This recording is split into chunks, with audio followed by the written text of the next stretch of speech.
पंडित जी को आज एक ओल्ड एज होम जाना है। वहां के मैनेजर ने बहुत पहले उनसे रिक्वेस्ट की थी कि कभी टाइम निकालकर उनके ओल्ड एज होम में आएं और वहां रहने वालों को गीता ज्ञान सुनाएं। पंडित जी को दो तरह के लोगों से बात करते हुए थोड़ी हेजिटेशन होती है। समझ नहीं आता कि उन्हें क्या बोलें। एक तो बहुत छोटे बच्चे, क्योंकि उनके मन खाली स्लेट जैसे कोरे होते हैं, इसीलिए उन्हें कुछ भी बोलने से पहले कई बार सोचना पड़ता है। और दूसरा बुजुर्ग, क्योंकि उनके पास एक लंबी जिंदगी का पूरा एक्सपीरियंस होता है। इसीलिए जब ओल्ड एज होम से इनविटेशन आया तो पंडित जी थोड़ा कंफ्यूज थे कि किस टॉपिक पर बात करनी चाहिए। फिर उन्होंने सोचा कि वो कोई लेक्चर देने तो जा नहीं रहे थे जो पहले से तैयारी करके जाएंगे। आपस में एक बातचीत जैसा माहौल होगा, लोगों के सवाल होंगे, एक्सपीरियंसेस होंगे, उन पर बात करेंगे, कुछ नया बताएंगे तो कुछ नया सीख कर आ जाएंगे।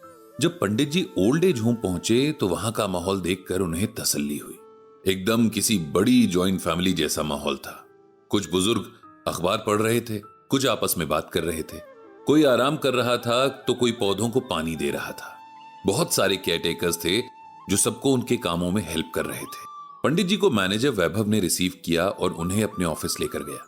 तुरंत उनके लिए पानी मंगवाया गया और फिर आज का प्रोग्राम बताया। आज 2 सेशंस होने थे। हर सेशन में 10 लोग शामिल होंगे।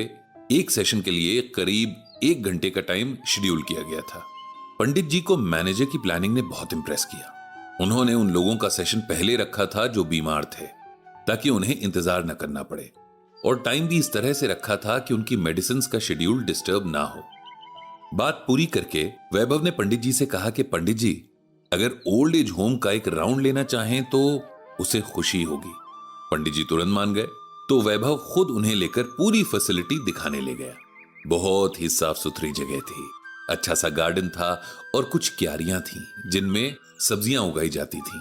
इस तरह वहां रहने वालों को सीजन के हिसाब से फ्रेश वेजिटेबल्स यानी फ्रेश सब्जियां भी मिल रही थीं। रहने के कमरे बहुत साफ थे, कहीं कोई चीज बिखरी हुई नहीं थी।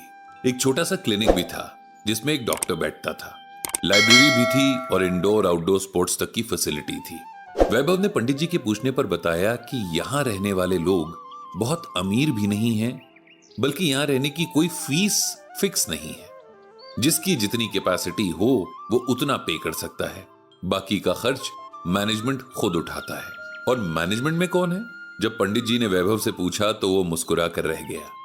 दरअसल ये ओल्ड एज होम वैभव का ही था और वही इसको मैनेज कर रहा था। उसके जवाब से पंडित जी को हैरानी भी हुई और खुशी भी। इतनी कम उम्र में ऐसा काम करने की इंस्पिरेशन कहां से मिली? पंडित जी ने वैभव से पूछा। पंडित जी, इसके पीछे एक लंबी कहानी है, वैभव ने कहा। अभी सेशन में आधा घंटा है, तब तक आपकी कहानी ही सुन ली जाए, अगर आप सुनाना चाहें तो। क्यों नहीं पंडित जी, मुझे बहुत खुशी होगी, वैभव ने कहा। जब मैंने होश संभाला तो खुद को एक अनाथ आश्रम में पाया। मेरे माँ बाप का कुछ पता नहीं था कि वे कौन थे। जब थोड़ा बड़ा हुआ तो मैंने वहां की मेड से पूछा कि मुझे यहां कौन छोड़कर गया था। तो उसका कहना था कि मैं 6 महीने की उम्र में किसी को रात में सड़क के किनारे मिला था। उसने मुझे पास के पुलिस स्टेशन में दे दिया। मुझे सड़क पर छोड़ने वाले या मेरे माँ बाप के बारे में कुछ पता नहीं चला। तब कोर्ट ने मुझे इस अनाथ आश्रम में भेज दिया। वहां रहने वाले ज्यादातर बच्चों की यही कहानी थी। उनमें से कुछ की किस्मत तब बदल जाती थी जब कोई फैमिली उन्हें अडॉप्ट कर लेती थी, लेकिन ऐसा बहुत छोटे बच्चों के साथ होता था। जब बच्चों की उम्र बढ़ जाती थी तब कोई उन्हें अडॉप्ट करना पसंद नहीं करता था। मैं भी 4 साल का हो गया था। मुझे अडॉप्ट किए जाने के चांसेस भी अब ना के बराबर ही थे। लेकिन फिर मेरी किस्मत चमकी और एक दिन हमारे अनाथ आश्रम में मिस्टर एंड मिसेस अग्रवाल आए। मिस्टर अग्रवाल बहुत बड़े बिजनेसमैन थे और उनका कोई बच्चा नहीं था। वो यहां एक बच्ची को अडॉप्ट करने के लिए सोच कर आए थे। लेकिन किस्मत का खेल देखिए, गेट से अंदर आते ही मिसेस अग्रवाल की नजर मुझ पर पड़ गई और पता नहीं क्यों उन्हें मैं बहुत पसंद आ गया। उन्होंने गर्ल चाइल्ड को अडॉप्ट करने का प्लान ड्रॉप किया और मुझे अडॉप्ट करने की एप्लीकेशन डाल दी। क्योंकि अग्रवाल जी हमारे अनाथ आश्रम को बहुत सालों से अच्छा खासा और डोनेशन दे रहे थे, इसीलिए उनकी एप्लीकेशन एक्सेप्ट भी हो गई। इस तरह मुझे मेरे पेरेंट्स मिले। मैंने अपने पिछले जन्मों में शायद कुछ बहुत अच्छे काम किए थे, जिनका फल मुझे अपने इन माँ बाप के रूप में मिला था।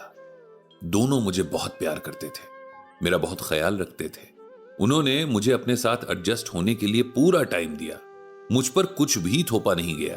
यहां तक कि खुद को मां और पापा भी तब तक नहीं कहलवाया जब तक मैंने खुद से उन्हें इस रिश्ते में एक्सेप्ट नहीं किया। एक छोटे से बच्चे को भी इतनी रिस्पेक्ट देनी चाहिए, उसकी सेल्फ रिस्पेक्ट, उसकी फीलिंग्स की इतनी कद्र करनी चाहिए, ये मेरे माँ बाप से सबको सीखना चाहिए। अब मेरी लाइफ एकदम ट्रैक पर आ गई थी। अच्छे स्कूल में पढ़ाई, घर का अच्छा माहौल और सबसे जरूरी माँ बाप का अनकंडीशनल प्यार।